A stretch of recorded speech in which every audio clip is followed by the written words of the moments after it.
오늘의 주요 뉴스입니다. 윤석열 대통령과 민주당 이재명 대표 간 첫 영수회담이 오늘 용산 대통령실에서 차담회 형식으로 열립니다. 양측이 어떤 대화를 주고받을지, 어느 정도 합의가 이뤄질지 주목됩니다. 5월 임시국회를 앞두고 여야 원내대표가 김진표 국회의장 주재로 회동을 합니다. 민주당은 다음 달 2번의 본회의를 열어 최상병 특검법 등을 처리해야 한다는 입장이고, 국민의힘은 반대 입장을 고수하고 있어 합의가 쉽지 않아 보입니다. 내일부터 서울대병원과 세브란스병원 등 전국의 의대 교수들의 주 1회 휴진이 본격화합니다. 정부는 교수들을 향해 집단 행동을 멈추고 대화에 나와달라고 호소했습니다. 어제 저녁 경기 고양에서 불이 나 비닐하우스 3개 동이 모두 불에 탔습니다. 충남 논산에서는 SUV 차량이 오토바이와 추돌해 운전자 1명이 다쳤습니다. 오늘 전국에 비가 내리면서 초여름의 더위는 한풀 꺾이겠습니다. 중부지방은 비의 양이 적겠지만 남해안과 제주를 중심으로는 강한 비가 집중될 전망입니다. 시청자 여러분 안녕하십니까? 윤석열 대통령과 민주당 이재명 대표 두 사람이 오늘 오후 2시에 만납니다. 대통령실과 민주당은 어제 공식 일정을 잡지 않고 회담 준비에 주력했는데요. 윤석열 정부 들어 처음 열리는 대통령과 야당 대표의 만남이 어떤 결과를 내놓을지 정치권의 관심이 집중되고 있습니다. 민주당은 총선에서 드러난 민심을 대통령에게 가감없이 전달하겠다는 입장이고, 이 대통령실은 일단 모든 이야기를 들어보겠다는 생각입니다. 오늘 첫 소식은 서영수 기자입니다. 대통령실은 정진석 비서실장을 비롯한 배석자들이 오늘 있을 회담 준비에 만전을 기하고 있는 것으로 전해졌습니다. 민주당 대표실 역시 윤석열 대통령에게 전달할 메시지를 선별하는 데 집중했습니다. 이재명 대표는 그동안 주장해온 민생 회복 방안은 물론 각종 특검법 등 민감한 현안까지 가감없이 전달할 것이라는 게 주변 관계자들의 전언입니다. 첫 만남 자체에 의미를 두는 게 아니라 총선 민심에서 확인된 국정기조 전환 요구를 강하게 전달하고 윤 대통령의 답을 듣겠다는 겁니다. 윤석열 정부를 향하고 있는 각종 의혹을 해소하기 위한 특검을 과감히 수용해야 합니다. 그리고 민생 법안에 대한 거부권 행사를 자제하고, 대통령실은 이재명 대표의 얘기를 우선은 경청한다는 입장을 밝히고 있지만 사안에 따라 어느 정도까지 수용할지를 고민하고 있습니다. 전국민 25만 원 지급과 국민연금 개혁, 의대 증원 등 민생 현안은 진전된 얘기가 나올 수 있지만 최상병 특검과 김건희 여사 특검 문제는 팽팽한 힘겨루기가 예상됩니다. 회담에서 빠진 국민의힘은 정쟁보다는 민생 의제에 집중하는 자리가 돼야 한다며 대통령실에 힘을 보태는 모습입니다. 이재명 대표가 그간 외쳤던 민생이 진심이었는지 아니면 극단적 이기심이 만들어낸 망국의 정쟁용 회담이었는지를 온 국민이 함께 지켜볼 것입니다. 빈손 회담으로 마무리될 경우 양측 모두 정치적 부담이 적지 않은 만큼 이번 회담에서 대화와 협치의 물꼬를 트는 돌파구를 마련할 수 있을지 주목됩니다. MBN 뉴스 서영수입니다. 정치권 소식은 저희가 잠시 후 더 자세히 전해드리겠습니다. 의료개혁 소식입니다. 당장 내일부터 서울대병원과 세브란스병원이 수술과 진료를 하루 동안 모두 쉬는 집단행동에 들어갑니다. 이어서 오늘 3일부터는 서울 아산병원과 서울 성모병원도 휴진에 나서는데요. 정부는 집단행동을 멈추고 대화에 나와달라고 호소하고 있습니다. 먼저 강세연 기자입니다. 의정 갈등이 장기화하면서 전공의 집단 이탈에 이어 의대 교수들도 내일부터 차례로 일시 휴진에 나섭니다. 서울대 의대병원 교수협의회 비상대책위원회는 내일 외래 진료와 수술을 중단하기로 했습니다. 대신 심포지엄을 열어 의료대란 사태를 두고 토론할 예정입니다. 응급, 중증, 입원 환자 등을 제외한 진료 분야에서 개별적으로 전면적인 진료 중단을 시행한다. 다른 병원 교수들도 이번 주부터 일주일에 하루 휴진에 들어갈 방침입니다. 고려대병원과 세브란스병원 교수는 내일, 서울 아산병원과 서울 성모병원 교수도 이번 주 금요일인 5월 3일에 진료와 수술을 멈추겠다고 밝혔습니다. 응급실과 중증 환자 진료를 제외하면 하루 동안 병원이 문을 닫을 수 있는 겁니다. 이에 따라 의료 공백이 현실화할지 관건은 의대 교수들이 실제로 휴진에 얼마나 참여하느냐에 달렸습니다. 지난 26일 원광대병원과 충남대병원 교수들은 휴진하겠다고 밝혔었지만 대부분 외래 진료를 평소처럼 해 의료 공백은 없었습니다. 정부는 교수들의 집단 행동에 촉각을 곤두세우며 대화를 시작하자고 호소했습니다. 박민수 보건복지부 차관은 의사단체와 1대1 대화가 가능하다고 밝힌 만큼 집단 행동을 접고 대화의 자리에 나와달라고 밝혔습니다. MBN 뉴스 강세현입니다. 한편 대학들은 내일까지 내년도 의대 학생 수를 얼마나 늘릴지 증원 규모를 결정해야 합니다. 그런데 국립대학과 사립대학이 이 증원 숫자에서 온도차를 보이고 있다는데요. 하지만 의대 교수들의 반발이 심하고 의료계는 전면 백지화 없인 어떤 협상에서 나서지 않겠다는 입장이어서 정부와 의료계의 대치는 계속될 전망입니다. 이어서 장동건 기자입니다. 경북대 의대가 내년에 45명을 증원하기로 결정했습니다. 원래 90명 증원이 예정돼 있었지만 규모를 50%까지 줄일 수 있게 되자 절반으로 깎은 겁니다. 제주대와 경상국립대 역시 증원 규모를 반으로 줄였습니다. 반면 사립대학교들은 그대로 증원하는 분위기입니다. 동아대와 계명대, 조선대 등이 증원된 인원 100%를 모집할 계획입니다. 다른 대학도 이번 주까지 숫자를 정할 방침인데 지금까지 움직임으로 볼 때 증원 규모는 1,500명에서 1,700명 수준이 될 전망입니다. 조만간 수치가 확정될 예정이지만 의사 측은 여전히 백지화를 요구하고 있습니다. 임현택 의사협회 회장 당선인은 어제 증원을 백지화하지 않으면 한 발짝도 움직이지 않을 것이라고 밝혔습니다. 반면 정부는 증원 백지화라는 단위라는 받아들일 수 없다는 입장입니다. 그냥 원점에서 재검토라는 것은 단순한 과학적 근거 없이 하는 주장이다. 이렇게 저는 보고 있습니다. 각 대학이 모집 요강을 발표하는 건 5월 말입니다. 지금 같은 교착 상태가 5월 중순까지 이어진다면 물리적으로 조정이 어려운 만큼 1,500명 이상 증원이 확정될 전망입니다. MBN 뉴스 장동건입니다. 어제 저녁 경기도 고양에서 원인을 알 수 없는 불이 나 비닐하우스 3개 동이 모두 불에 탔습니다. 충남 논산에서는 SUV 차량이 오토바이를 잇따라 추돌해 오토바이 운전자 1명이 병원으로 옮겨졌습니다. 밤사이 사건 사고 소식은 심동욱 기자가 보도합니다. 불에 그을린 집기들이 여기저기 널브러져 있습니다. 비닐하우스는 뼈대만 남아있고 불길이 아직 남아있는 듯 연기가 피어오릅니다. 어제 저녁 7시 30분쯤 경기도 고양시에 있는 비닐하우스에서 불이 났습니다. 화재로 인해 다친 사람은 없었지만 비닐하우스 3개 동이 모두 불에 탔습니다. 소방당국은 날이 밝는 대로 정확한 화재 원인을 조사할 예정입니다. 비슷한 시각 서울 용산구의 한 단독주택 2층에서도 불이 나 1시간 30여 분 만에 꺼졌습니다. 다행히 다친 사람은 없었지만 건물에 있던 주민 3명이 긴급히 대피했습니다. 어제 저녁 8시 반쯤엔 충남 논산시에서 SUV 차량과 오토바이 2대가 잇따라 부딪히는 사고가 났습니다. SUV 차량이 앞서가던 오토바이 한 대를 들이받고 이 충격으로 튕겨져 나온 오토바이가 또 다른 오토바이와 충돌했습니다. 이 사고로 오토바이 운전자 50대 남성 1명이 다리를 다쳐 인근 병원으로 이송됐습니다. 경찰은 운전자들이 술은 마시지 않은 것으로 보고 정확한 사고 경위를 조사하고 있습니다. MBN 뉴스 심동욱입니다. 대법원이 오늘 13년 동안 유지됐던 사기 범죄의 양형 기준을 논의합니다. 지금까진 수백억이 넘는 사기를 저질러도 법정 최고형이 15년에 불과했는데요.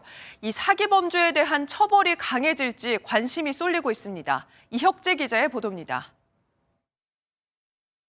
인천 지역에서 수백억 대의 전세 사기를 저질러 재판에 넘겨진 이른바 건축왕 남모 씨는 1심에서 징역 15년을 선고받았습니다. 한순간에 삶의 터전을 빼앗겨야 했던 피해자들은 낮은 형량에 울분을 토해냈습니다. 피해자들의 전 재산을 빼앗고 삶의 기본권인 주거권을 흔들어 놓은 이 가해자들에 대한 판결이 고작해야 15년입니다. 당시 재판부는 이례적으로 형량을 높이도록 관련법 개정이 필요하다고 주장하기도 했습니다. 오늘 대법원 양형위원회는 형량이 낮다는 비판이 제기되어 온 사기 범죄의 양형 기준을 다시 들여다볼 예정입니다. 달라진 사기 범죄 양상과 이에 대한 국민의 인식을 반영해 수정하기로 한 겁니다. 지난 2011년 7월 사기 범죄 양형 기준이 신설된 뒤 13년 만입니다. 현행법상 일반 사기범은 사기 금액의 크기에 따라 형량이 달라지는데 사기 금액 300억 원 이상은 징역 6년에서 10년이 선고되고 법정 최고형은 15년입니다. 대법원은 아직 논의 시작 단계인 만큼 권고 형량을 높일지 여부 등 방향성은 정해지지 않았다는 입장입니다. 이번 회의에서는 보이스피싱 사기를 양형 기준 설정 범위에 포함할지 여부도 논의될 전망입니다. MBN 뉴스 이혁재입니다. 오늘 하루 중요한 일정을 소개해드리는 굿모닝 오늘입니다. 어떤 일정이 있는지 함께 살펴보겠습니다. 국민의힘이 오늘 3차 당선인 총회를 여는 가운데 차기 비상대책위원장을 지명할 거란 관측이 나오고 있습니다. 지명 권한을 가진 윤재옥 원내대표는 앞서 2차례 총회에서 당내 의견을 수렴해 적임자를 물색해왔습니다. 고위공직자 범죄수사처가 지난 26일 14시간 가까이 조사한 유재은 국방부 법무관리관을 이르면 오늘 재조사할 전망입니다. 유 법무관리관은 최상병 순직 사건 수사 외압 의혹의 핵심 인물로 꼽힙니다. 경찰청 국가수사본부가 오늘부터 6개월간 건설 현장 불법 행위를 특별 단속합니다. 경찰은 건설 현장에서 벌어지는 폭력 행위뿐 아니라 부실 시공과 불법 하도급을 포함한 불법 행위도 단속할 방침입니다. 지금까지 굿모닝 오늘이었습니다. 윤석열 대통령이 공수처장 후보로 지명한 오동훈 후보자가 본격적인 청문회 준비를 시작했습니다. 오 후보자는 해병대 최상병 순직 사건의 수사 외압 의혹 등과 관련해선 법과 원칙에 따라 수사하겠다고 강조했습니다. 연장현 기자가 보도합니다. 밝은 표정으로 첫 출근을 한 오동훈 공수처장 후보자는 첫 소감으로 공수처가 독립적인 수사기관으로 자리 잡을 수 있도록 매진하겠다고 밝혔습니다. 문재인 정부에서 우여곡절 끝에 출범한 공수처가 제대로 위상을 찾지 못한 채 무용론까지 나온 상황을 극복하겠다는 뜻으로 읽힙니다. 2기 공수처장의 첫 시험 때는 고 최수근 상병 수사 외압 의혹 수사가 될 전망입니다. 하지만 현재 수사가 진행 중인 만큼 오 후보자는 관련 질문에는 즉답을 피했습니다. 아직 보고받지는 못했습니다. 법과 원칙에 따라서 성실하게 수사에 임할 예정입니다. 야당이 다음 달 2일 특검법 처리를 예고한 사안에 대해서도 정치권과 거리 두기를 하는 모습을 보였습니다. 정치권에서 하시는 일에 대해서는 또 그 배경과 또 어떻게 될지에 대해서는 깊이 생각해 보지는 못했습니다. 판사 출신이어서 수사 경험이 없다는 지적에는 수사 능력이 탁월한 인물을 차장으로 선임할 뜻을 내비쳐 검찰 출신 차장 임명설에 힘이 실리고 있습니다. 지명된 지 이틀 만에 인사청문회 준비단과 상견례를 마친 오 후보자는 본격적인 청문회 준비에 들어갔습니다. MBN 뉴스 연장현입니다. 봄철이면 건조한 날씨 때문에 산불이 많이 발생하는데요. 지난해 산불 피해를 살펴보니 여의도 11개를 합친 규모의 숲이 불의 잿더미가 됐습니다. 산불의 가장 큰 원인은 단순한 부주의가 60%를 넘겼습니다. 손성민 기자가 취재했습니다. 뿌연 연기가 피어오르고 길게 늘어선 불길이 산 능선을 타고 올라갑니다. 지난 14일 강원 홍천군의 한 야산에서 불이 난 모습입니다. 올해만 벌써 160건 넘는 산불이 발생해 축구장 70개와 맞먹는 면적의 산림이 소실됐습니다. 국립산림과학원과 안전장비를 갖추고 실험해봤더니 불씨가 눈 깜짝할 사이에 소나무를 태워버립니다. 봄철 낙엽의 수분 함량은 평균 10%대인데요. 불씨가 닿자 불과 50초 뒤에 6제곱미터의 면적이 새까맣게 타버렸습니다. 경사도가 부여가 되게 되면 화염이 누워버리는 경향을 좀 나타내게 되고요. 전달되는 열의 길이가 길어지기 때문에 그만큼 산불 확산 속도가 빨리. 최근 10년 동안 발생한 산불 중 절반 이상은 건조한 날씨가 이어지는 봄철에 발생한 것으로 집계됐습니다. 또 화재 원인의 67%가 입산객 실화 등 부주의로 인한 것으로 나타났습니다. 산불의 원인으로서는 담뱃불이나 등산로 인근에서 쓰레기 등을 소각하는 행위로 화재가 빈번하게 발생을 하고 있기 때문에 산림당국은 작은 불씨도 소홀히 할 경우 대형 산불로 확산할 위험이 있는 만큼 불씨 관리를 철저히 해달라고 당부했습니다. MBN 뉴스 손성민입니다. 제발 멈춰달라고 호소를 해도 우리 사회에서 음주운전 사고가 계속 발생하고 있죠. 그럴 때마다 이 음주운전의 처벌을 강화해야 한다는 목소리가 나오는데요. 실제 다른 나라에선 음주운전으로 사망사고가 나면 처벌 수위도 높고 또 음주 단속도 훨씬 강도 높게 이루어진다고 합니다. 미국의 모습은 어떤지 저희 최중락 특파원이 미국의 음주 단속 현장에 직접 다녀왔습니다. 지난 2020년 미국에서 한 해 동안 음주운전으로 인한 사망은 11,654명, 약 46분마다 1명꼴입니다. 음주운전에 적발되면 법원에 출석해 징역형까지도 감수해야 합니다. 미국 버지니아주의 한 음주단속 현장. 밤 11시가 되자 수십 대의 경찰차들이 차선 2개를 통제하고 모든 차량의 창문을 열게 합니다. Everybody that stops gets this nice little pamphlet which explains what we're doing. That's all. 모든 운전자들에게 나눠준 전단지입니다. 이곳에는 이적 음주운전의 피해 사례가 잘 적혀 있습니다. 단속과 함께 음주운전의 잘못과 위험성을 알리는 캠페인이 함께 진행되고 있는 겁니다. 음주 가능성이 있는 운전자는 차량 밖으로 나와야 합니다. 경찰의 지시에 따라 한 발로 서기, 일자로 된 선을 똑바로 걷기를 통과하면 자신의 차를 가지고 떠날 수 있습니다. Yeah, I was a little bit nervous, but we were pretty good. 이 테스트를 통과하지 못하면 음주 측정을 하게 됩니다. 단속 기준은 혈중 알코올 농도 0.08%. 이를 넘으면 곧바로 체포되고 최대 1년 이하의 징역과 최소 6개월 동안 면허가 취소됩니다. My personal message about people who are considering drinking and driving is probably the same message that this department is just don't do it. The cost is not worth it. The cost of human lives are not worth it. People will get hurt. 결국 음주운전자는 팔이 뒤로 꺾인 채 수갑을 차고 집이 아닌 경찰서로 향해야 합니다. 워싱턴에서 MBN 뉴스 최중락입니다. 이슬람 사회에서 여성들은 반바지나 소매 없는 셔츠같이 신체가 노출되는 옷은 피해야 합니다. 이런 이슬람권에서 파격적인 옷을 입고 춤을 추는 영상을 올린 SNS 스타가 있었는데요. 이 여성이 괴한의 총에 맞아 숨졌습니다. 현지에서는 이슬람 근본주의자가 이 여성을 살해했을 것이란 주장이 나오고 있습니다. 자세한 내용은 이교욱 기자가 보도합니다. 오토바이에서 내린 남성이 SUV 쪽으로 다가가 몸을 숨깁니다. 다짜고짜 운전석 문을 열더니 총을 쏩니다. 현지 시각 26일 밤 이라크의 SNS 스타 구프란 스와디가 바그다드 자택 인근에서 괴한의 총을 맞고 숨졌습니다. طلقتين اثنين سمعنا بالشارع نزلنا عليه لقينا الباب مفتوح وهي نايمة على السيارة الوياها ماكو مهزوم. 범인은 아직 잡히지 않았지만 현지에선 이슬람 근본주의자의 소행이라는 주장이 설득력을 얻고 있습니다. 몸에 꼭 맞는 옷을 입고 춤을 추는 영상을 SNS에 올려온 스와디는 여성에게 히잡 등을 강요하는 이슬람 문화권에서 문제적 인물로 꼽혔습니다. 이라크 법원이 공중도덕에 위배되고 음란하다며 징역 6개월을 선고하기도 했습니다.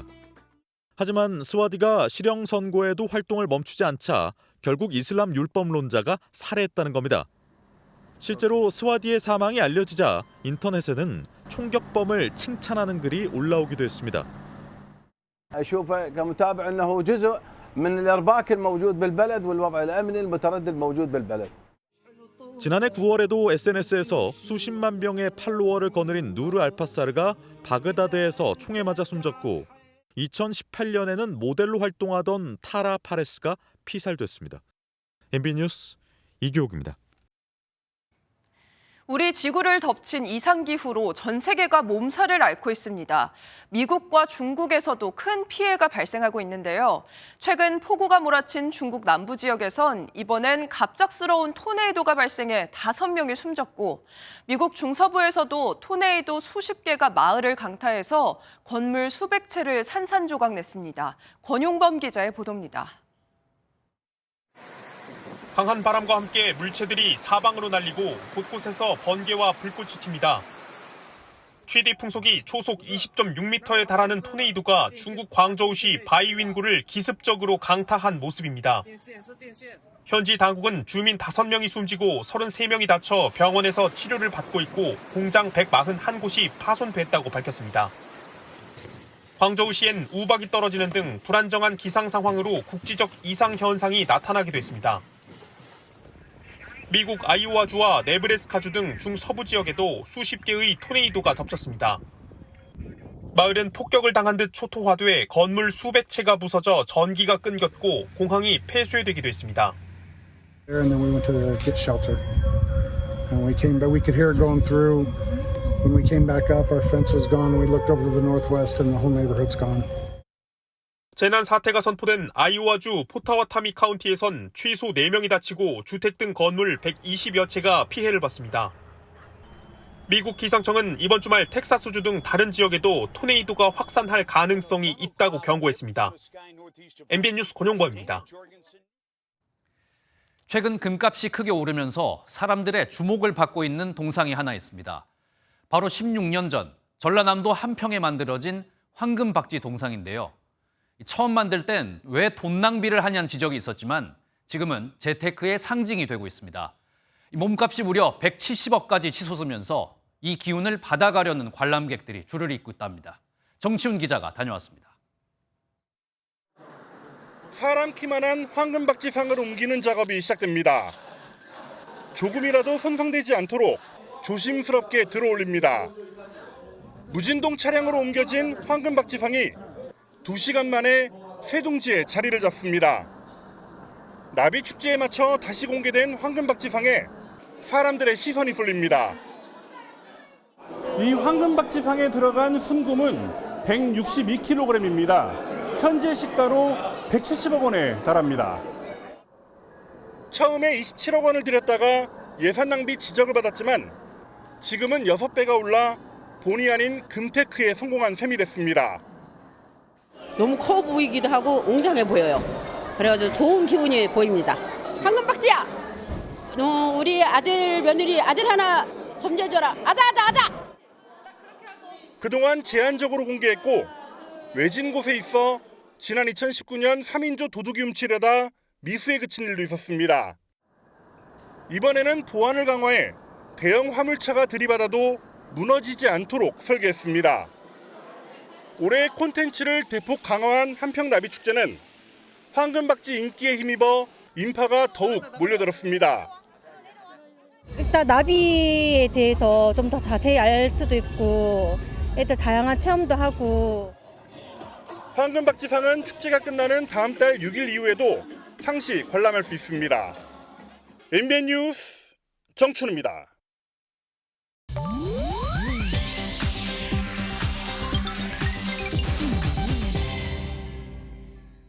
인터넷에선 어떤 소식들이 화제일까요? 인터넷 와글와글입니다.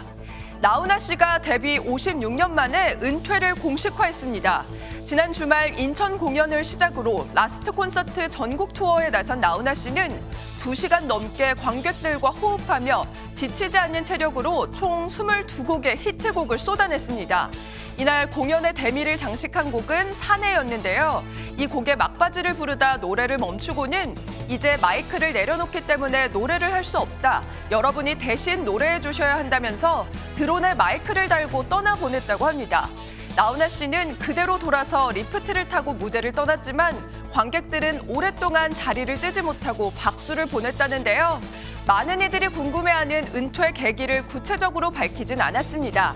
나훈아 씨는 이번 인천 공연을 시작으로 전국에서 콘서트를 이어갑니다. 모델 한혜진 씨가 별장 무단 침입 피해를 호소했습니다. 한혜진 씨는 어제 SNS에 찾아오지 마세요, 집주인한테 양보하세요라면서 CCTV로 번호판까지 다 녹화된다, 무섭다라는 글에 게시물을 올렸는데요. 별장 앞에 줄지어 있는 차량들의 모습이 담겨 있어 눈길을 끌었습니다. 이전에도 한혜진 씨는 방송을 보고 별장을 찾아와 사진을 찍는 중년 부부에게 사유진이 나가달라고 부탁했던 일화를 소개하기도 했는데요. 누리꾼들은 연예인의 사생활도 존중해야 한다며 안타까움을 드러내고 있습니다. 다음 달 2일 영국 런던시장 선거를 앞두고 이색 공약을 내건 깡통백작 후보가 유권자들에게 뜻밖의 주목을 받고 있습니다. 이 깡통백작의 정체는 유명 코미디언 조너선 하비 씨인데요. 영화 스타워즈의 악인 캐릭터 다스베이더를 연상시키는 복장에 양철 깡통을 뒤집어 쓴 캐릭터로 기성 정치에 실망한 유권자들에게 큰 호응을 얻고 있다고 합니다. 고물가로 고통받는 서민들을 위한 크루아상 가격 상한제, 버킹엄 궁전 노숙인 쉼터 개조 등 파격적인 공약을 내놨는데요. 비록 지지율은 미미하지만 최근 BBC의 선거 출마 후보 13인의 영상에서는 가장 많은 조회수를 기록했다고 하네요. 인터넷 와글와글이었습니다. 정치권 소식입니다. 이번 주 국회에선 여야 모두 새로운 원내대표를 뽑습니다. 국민의힘에선 김도읍 의원의 불출마로 친윤 핵심 이철규 원내대표 가능성이 높아지고 있는데요. 하지만 당내에선 벌써부터 우려의 목소리도 나오고 있습니다. 이런 상황에서 경제부총리를 지낸 추경호 의원이 오늘 대구 경북 지역 당선인들과 오찬을 가지는데 추경호 의원의 원내대표 도전에 관심이 쏠리고 있습니다. 먼저 유호정 기자입니다. 3선에 성공한 국민의힘 추경호 의원이 오늘 대구 경북 재선 당선인들과 오찬 회동을 갖습니다. 25석을 모두 차지하고도 홀대당한다는 TK인의 불만이 거센 가운데 추 의원의 원내대표 도전 가능성이 거론됩니다. 국민의힘 관계자는 이 시기 재선 당선자들을 모은 건 원내대표 선거를 고려한 자리일 수밖에 없다고 해석했습니다. 추 의원은 윤석열 정부 초대 경제부총리를 지낸 만큼 당정 소통에 능하고 당내 온건파로 분류됩니다. 다만 오찬 참석자인 한 의원은 추 의원이 경제부총리를 지내며 자주 만나지 못했던 의원들과 인사하는 자리 아니겠느냐며 확대 해석을 경계했습니다. 한편 원내대표 유력주자로 거론되던 김도읍 의원은 불출마를 선언했습니다. 이에 따라 친윤 핵심 이철규 의원의 원내대표 가능성에 무게가 실리지만 당내 반발이 변수입니다. 안철수 의원은 총선 참패 원인을 제공한 당정 핵심 관계자들의 성찰을 촉구한다며 친윤계 이선 후퇴를 요구했습니다. 다만 개파를 떠나 당정 소통의 원활한 인사가 원내대표가 돼야 한다는 목소리도 적지 않습니다. 이른바 찐윤 원내대표에 대한 반발이 커질 경우 추 의원을 포함해 친윤계 중 온건파 인사가 총대를 맬 수 있다는 관측이 나옵니다. MBN 뉴스 유호정입니다. 한편 여야 원내대표는 오늘 회동을 열고 다음 달 임시국회 본회의 일정을 협의합니다. 하지만 쟁점 법안을 놓고 여야의 의견 차이가 좁혀지지 않고 있어 합의점을 찾긴 어려울 것 같습니다. 이어서 박통일 기자입니다. 국민의힘 윤재호 원내대표와 더불어민주당 홍익표 원내대표가 김진표 국회의장 주재로 두 번째로 회동합니다. 앞서 지난 23일 첫 회동에서 5월 국회 일정을 논의했지만 성과는 없었습니다. 또 다시 추후 협의를 통해서 5월 임시국회에 대한 일정을 계속 협의해서 논의할 생각입니다. 민주당은 다음 달 2일과 28일 본회의를 열어 최상병 특검법과 전세사기 특별법 등 쟁점 법안을 반드시 통과시키겠다는 입장입니다. 최상병 특검법은 패스트 트랙으로 지정돼 지난 3일 본회의에 자동 부의된 상태입니다. 국민의힘은 민주당의 일방적인 본회의 개의 요구에 응하지 않겠다는 입장입니다. 민생 법안 처리가 아닌 여야 입장이 다른 쟁점 법안 처리 요구는 의회 독재라며 맞서고 있습니다. 여야 심각하게 입장 차이가 있던 법안을 마지막까지 밀어붙이겠다는 그런 의도로밖에 볼 수 없습니다. 여야가 강대강 대치를 이어가면서 21대 국회에서 민생 법안 통과도 여의치 않을 전망입니다. 다만 오늘 예정된 윤석열 대통령과 이재명 민주당 대표의 회담을 계기로 대치 전국의 실마리가 풀릴 수 있을지 주목됩니다. MBN 뉴스 박통일입니다.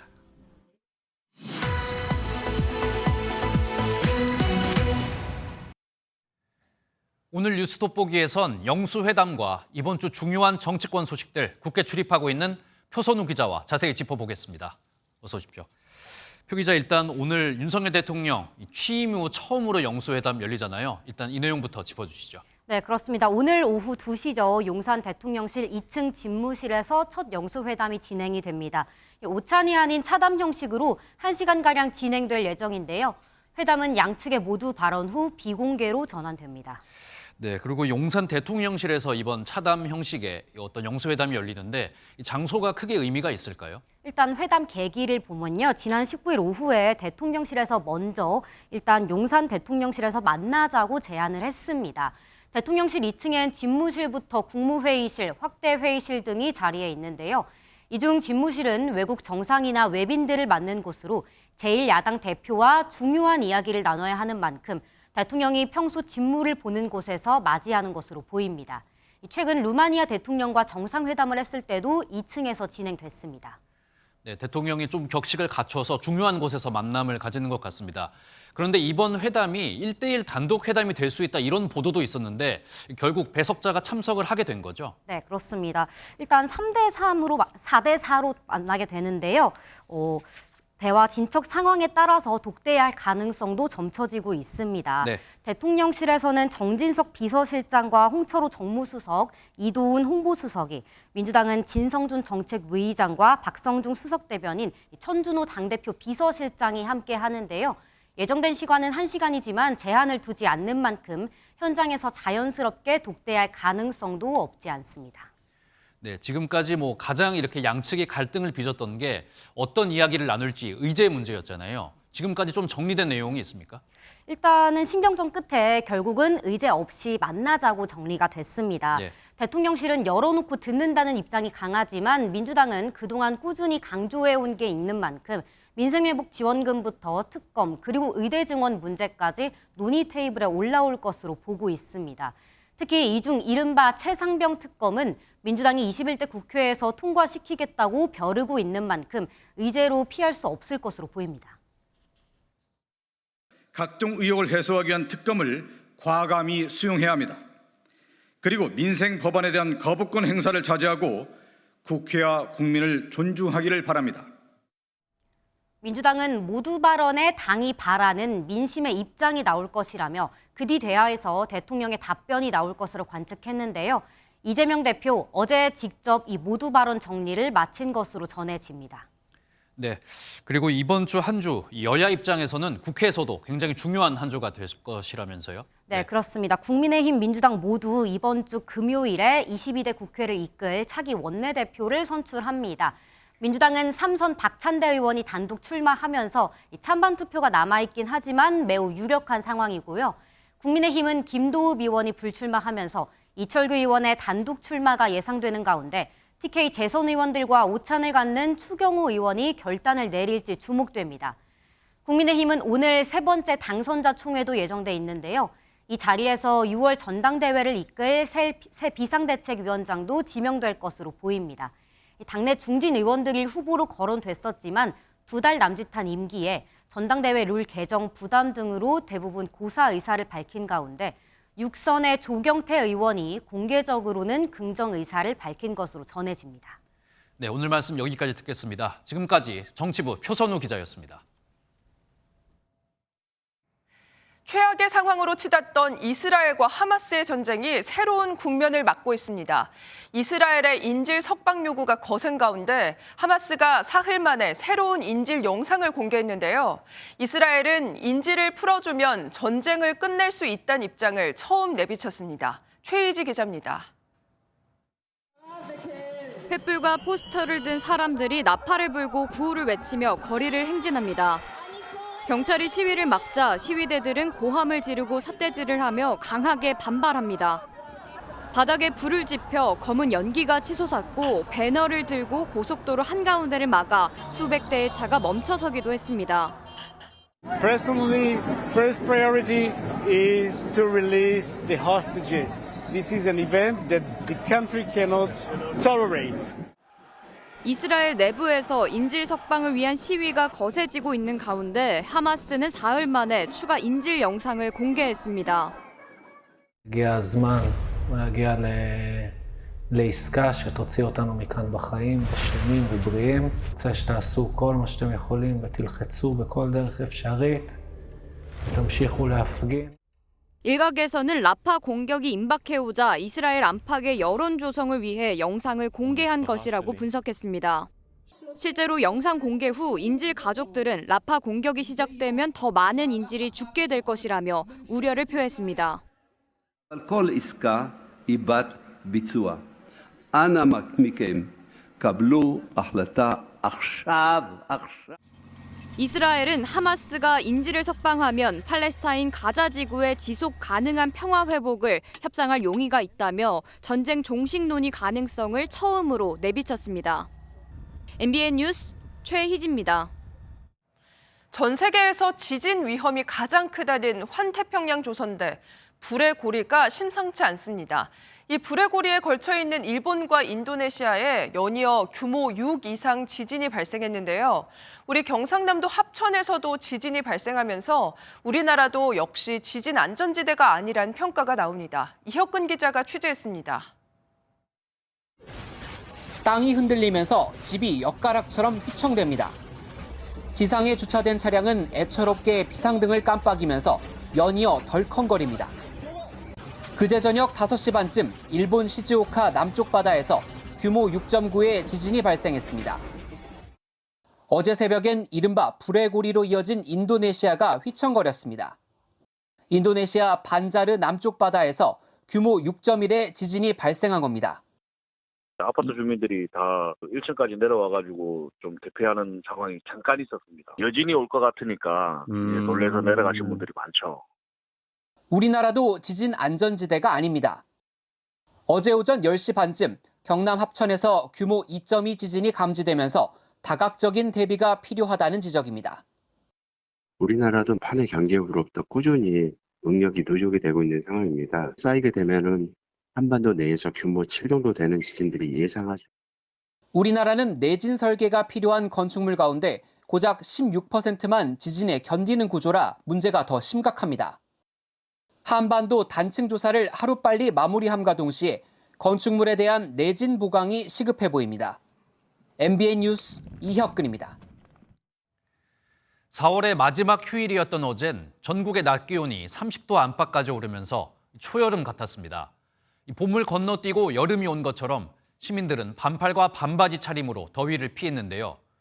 오늘은 전국에 비가 내리면서 더위가 한풀 꺾이겠습니다. 이 소식은 노태현 기자가 전하겠습니다. 수영복 차림의 시민들이 패들보드 위에서 힘차게 노를 졌습니다. 한강물에 풍덩 빠져보기도 하고 태양을 바라보며 일광욕을 즐기기도 합니다. 좀 춥지 않을까 걱정했는데 또 날씨 보니까 29도까지 올라가더라고요. 그래서 오히려 너무 한여름 같고 바닷가 온 것 같아서. 서울 청계천에서도 어른과 아이 할 것 없이 그늘에 앉아 바지를 걷어붙였습니다. 더운 날씨 탓에 강원도 춘천의 한 유원지에서는 여름에 나틀던 물안개 분사기까지 가동했습니다. 태양에 가까이 있는 거와 태양에 딱 이렇게 앉아 있는 것보다 더 더워요. 어제 서울의 낮 최고 기온은 그제보다 2.7도 높은 28.9도로 7월 초여름 날씨를 보였습니다. 강원도 정선은 기온이 31.2도까지 치솟아 역대 두 번째로 더운 4월을 기록했습니다. 서해상에 위치한 고기압의 영향으로 전국이 대체로 맑은 가운데 낮 동안 강한 일사로 인해 기온이 큰 폭으로 올랐고 기상청은 오늘부터는 전국에 비가 내리면서 이번 더위가 한풀 꺾일 것으로 내다봤습니다. MBN 뉴스 노태현입니다. 요즘 간단하게 김밥이나 냉면 먹으러 식당에 들어갔다가 가격표 보고 놀라신 분들 많으시죠? 급격한 물가 상승으로 이제 외식을 하려면 단단히 마음을 먹어야 하는 상황이 됐는데요. 특히 다가오는 5월엔 어린이날과 어버이날 같은 가족 행사가 많아서 돈 쓸 일도 많을 텐데 걱정입니다. 김종민 기자가 취재했습니다. 서울의 한 냉면 가게입니다. 점심시간을 넘긴 시각이지만 시원한 냉면으로 끼니를 해결하려는 손님들이 몰리면서 긴 줄이 늘어섰습니다. 평양냉면을 평소에 너무 좋아해서 요즘 날씨도 덥고 해서 다 같이 냉면 먹으러 나왔습니다. 하지만 한 그릇에 10,000원을 훌쩍 넘는 가격에 선뜻 지갑 열기가 부담스럽습니다. 한국소비자원에 따르면 지난달 서울 지역 냉면 가격은 1년 전보다 7.2% 올랐습니다. 김밥은 한 줄에 3,323원으로 6.4% 상승했고 비빔밥도 5.7% 비싸졌습니다. 식비는 이미 엄청 오른 지 오래됐고 그냥 전반적으로 다들 오른 것 같아요. 특히 치킨. 프랜차이즈 업계도 본격적으로 가격 인상에 나서고 있습니다. 맥도날드는 다음 달 2일부터 16개 메뉴의 가격을 평균 2.8% 올리기로 했고 치킨 업체 굽내도 9개 메뉴 가격을 1,900원씩 올렸습니다. 식품업계는 원자재 가격 상승 등으로 인상이 불가피하다는 입장입니다. 식품업계 가격 인상 요인들은 쌓여있는 상황이긴 하지만 각 업계마다 감내하고 있는 상황입니다. 이런 분위기가 계속 지속될 경우에는 식품업계도 좀 더 참기가 어려운 상황이 될 수도 있다. 특히 어린이날과 어버이날 등이 몰려있는 가정의 달 5월에는 외식이 늘고 선물도 많이 주고받는 만큼 서민들 지갑 사정은 더 팍팍해질 것으로 보입니다. MBN 뉴스 김종민입니다.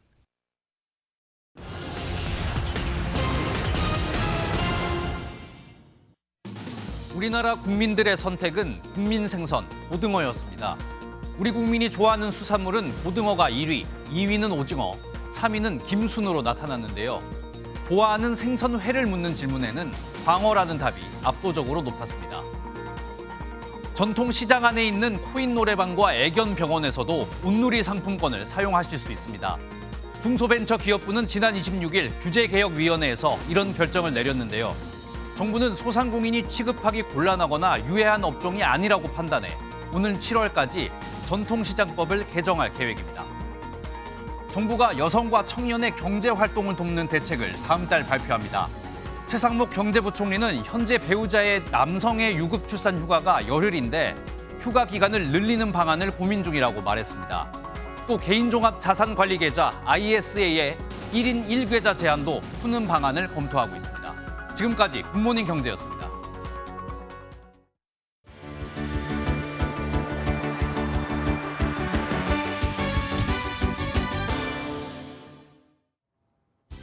굿모닝 월드입니다. 영화 스타워즈 좋아하시나요? 강아지도 좋아하신다면 놓치지 말아야 할 런웨이가 있습니다.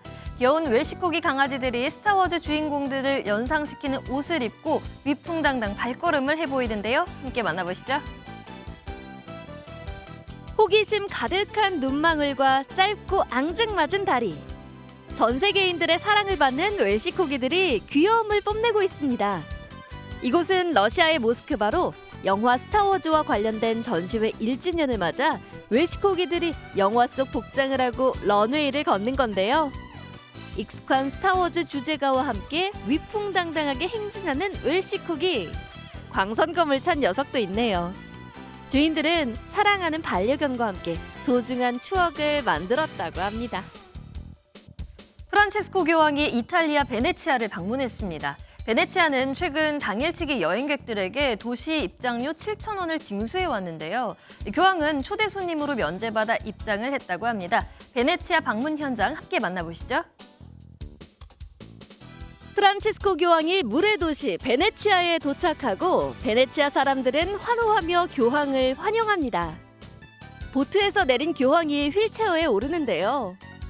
최근 건강 악화로 절뚝거리는 모습을 보였던 교황이 보트와 휠체어, 전기차 등을 타고 3번이나 연설을 하는 등 비교적 건강한 모습을 보였습니다. 교황은 베네치아에 있는 여자 교도소를 방문해서 과밀 수용 문제를 지적하기도 했는데요. 5시간 동안 돌아다니는 강행군에 지쳤는지 교황이란 직업은 쉽지 않다며 자신을 위해 기도해달라는 말을 청중한테 하기도 했다네요. 아이를 먼저 울리면 이기는 대회가 있다면 믿으시겠나요? 여기 일본에선 스모 선수들이 아이 울리기 대회를 펼쳤다고 합니다. 무슨 일인 걸까요? 영상으로 함께 만나보시죠. 귀여운 아이들이 스모 선수들 품에 안겨 있습니다. 한 아이가 울음을 터뜨리는데요. 이렇게 먼저 상대 아이가 울음을 터뜨리면 스모 경기에서 이기는 셈이 되는 이색 스모 경기가 도쿄에서 열렸습니다. 상대 아이를 울리기 위해 여우 가면을 착용하는 등 스모 선수들이 아기자기 참 열심인데요. 이 스모 대회는 1991년에 시작돼 지금 30년 넘게 열리고 있는데 아이들의 건강과 안녕을 위해 개최된다고 하네요. 올해 행사에는 100명의 아기들이 대회에 참석했다고 합니다. 지금까지 굿모닝 월드였습니다. 배우 마동석 씨가 출연하는 영화 범죄도시 4가 개봉 5일 만에 400만 관객을 돌파했습니다. 범죄도시 시리즈는 2편과 3편도 연이어 1000만 관객을 돌파했는데요. 이번에도 이 정도 흥행 속도라면 1000만 관객이 가능할 거란 전망이 나옵니다. 보도에 한범수 기자입니다. 독보적인 존재감을 가진 마석도 형사가 돌아왔습니다. 악당한텐 볼 때마다 시원한 핵펀치를 선사하고 관객에겐 허를 찌르는 유머로 웃음을 줍니다. 배우 마동석 씨와 김무열 씨 등이 출연한 범죄도시 4가 개봉 닷새 만에 극장 관객 400만 명을 돌파했습니다. 이번 시리즈는 광역수사대 형사들이 온라인 불법 도박 조직에 맞서 싸우는 과정을 그렸습니다. 이젠 식상해질 때가 됐다는 우려를 딛고 오히려 전편의 관객 동원 속도를 뛰어넘으며 올해 최고 흥행 기록을 연일 경신하고 있습니다. 다 같이 빵빵 터지는 그런 영화관 분위기도 즐기러 왔고요. 그리고 시원한 액션 장면도 많이 있는 것 같아서. 범죄도시 시리즈는 2편과 3편이 연달아 1000만 관객을 돌파했는데 이번에 또 한 번 기록적인 성적을 거둘 것이란 전망이 커지고 있습니다. 현실에 대한 대리만족을 이끌어낸 게 영화 흥행을 가능케 했다는 분석이 나옵니다. 범죄에 대한 공포나 분노가 상당히 커졌는데 공권력이 거기에 대해서 뭔가 대응하지 못한다는 불만도 있었고 영화 속에서 마동석 씨가 대중의 가슴을 좀 후련하게 해준 측면도 있고 오컬트 영화 파묘에 이어 범죄도시까지 흥행 홈런을 치면서 한동안 침체됐던 한국 영화계가 기지개를 켜고 있습니다. MBN 뉴스 한범수입니다.